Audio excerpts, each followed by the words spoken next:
for both fighters, Canelo, please answer in Spanish. Of course, you both are right now future Hall of Famers, but also the end of your careers is more dear than the start. How nostalgic are both of you that with all those great achievements, this is one of the last great fights that you both had? Well, we don't know. We don't know if it's going to be the last big fight. No sabemos si va a ser la última pelea grande que, en lo personal, yo voy a hablar por mí, que voy a tener, ¿no? Porque no sabemos lo que nos depara el destino. Vamos a disfrutar esta, pero lo que sí te puedo decir es que estoy muy orgulloso, me siento muy orgulloso de poder estar en una pelea grande, como lo he estado en muchas, y por eso te digo que no puedo decirte si va a ser la última, pero hay que disfrutar de esta que tenemos, que es una pelea única en la vida. I don't know what's ahead. I can't speak. I'm speaking myself personally. I don't know if this is the biggest fight. If not, great things lie ahead. I'll tell you what, I'm focused on this fight. All I care about is this fight right now, and I'm just enjoying this historic fight and this opportunity. I'm enjoying this one because we don't know about the future and what lies ahead. Terrence? I'll step in. Terrence? Tell him the question. You right now, after a long career, even though this is a great fight, you're more towards the end of your career than the start.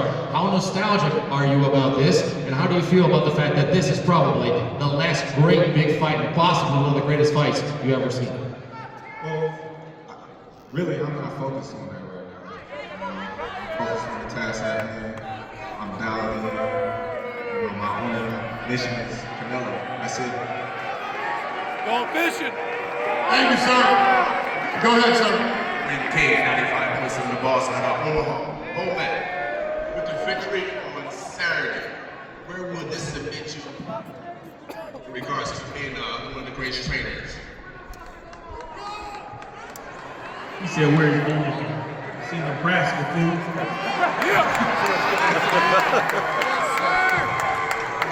Hey, listen. My motto for me as a trainer is always put my head down and work. The accolades gonna come. So, as far as me being what you say, we don't care nothing about that. We just want to work. But everybody's been running from me. I've been seeing this chasing this for almost a couple of years.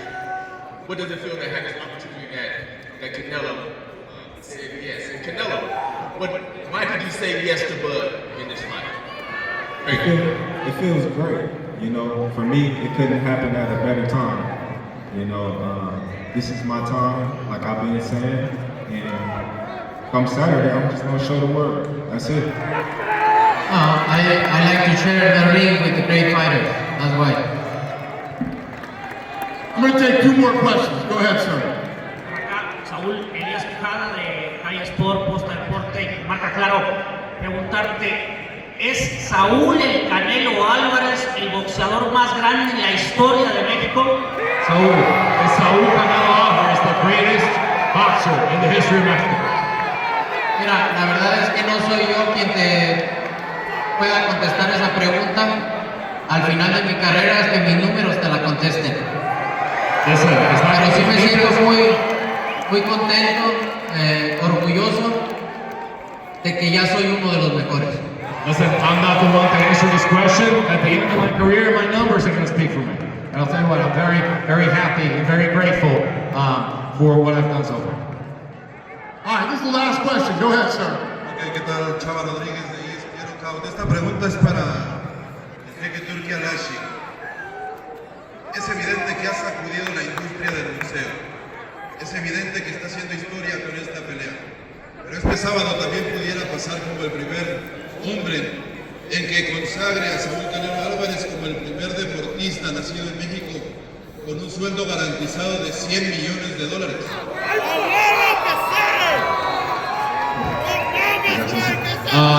You have the opportunity to disrupt the sport.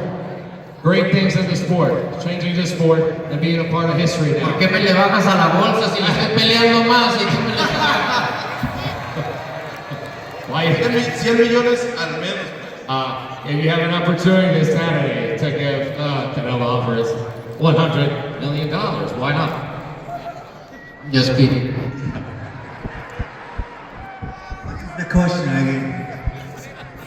¿Quieres preguntar para que Claro que sí.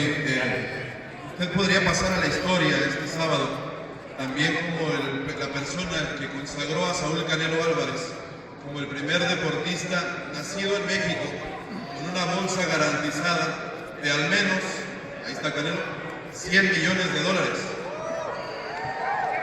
You can be on Saturday the historic person that will award Saúl Canelo Alvarez for the first time in Mexican sports figure with a guaranteed purse of at least $100 million. How do you feel about that?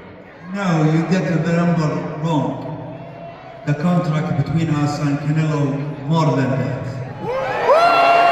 Los únicos están malos, el contrato es un poquito más grande que eso. Felicidades, Canelo. Yeah, congrats, Canelo. Picking up the belts and all that stuff too. But shout out to all my Latino and Mexican fans, because I know y'all out there too. I appreciate y'all. I know some of y'all over there booing, but I still got some of y'all out there that support Team Crawford. And I would like everyone to give Turkey out and shake a hand and a round of applause, because without him, none of this would be possible. So thank you, Turkey. Appreciate you.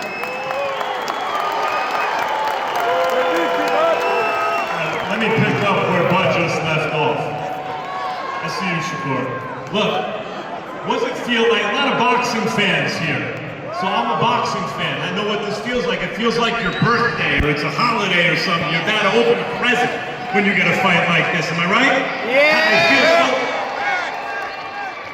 Let me tell you why boxing might be entering a golden age right now, and this super fight, which is the biggest fight in a decade, might set it off. Because you all love boxing, right? I mean, especially Mexican and Mexican-American fans, you've been keeping boxing alive.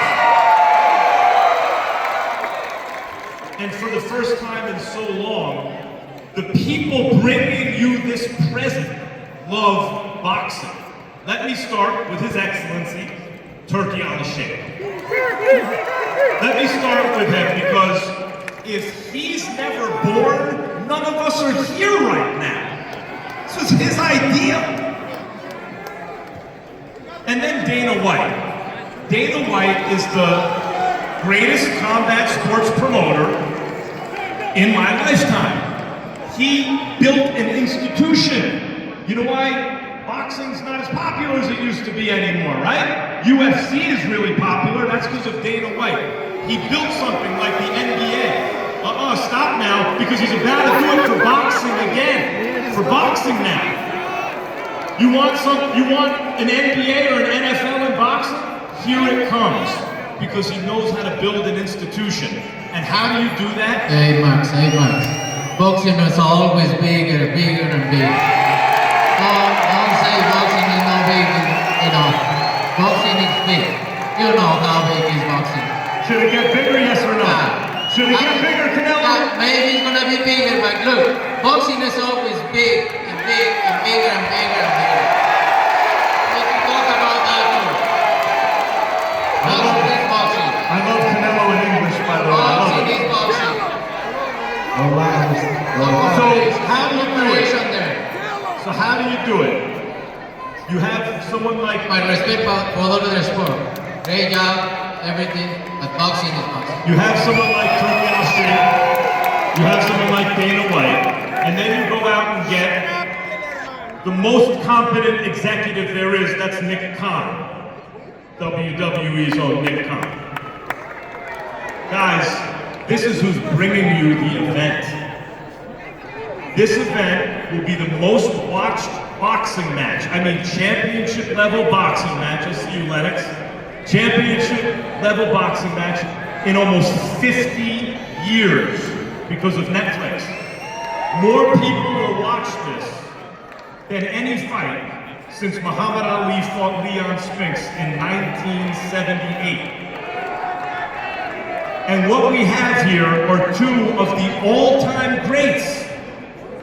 Canelo Alvarez is not just one of the greatest fighters in the history of Mexico. He's one of the greatest fighters, period.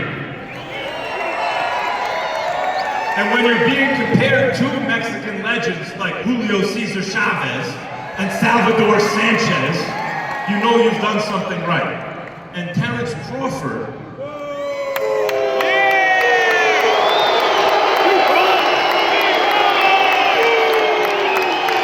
let's be honest,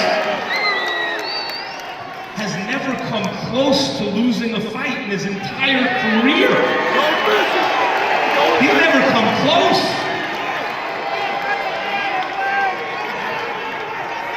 When people my age tell you about Hagler and Leonard and Duran and Tommy Hearns and those kind of fighters, and by the way, Sanchez and Gomez and the great fights from years ago, this is one of those, and you're all a part of it.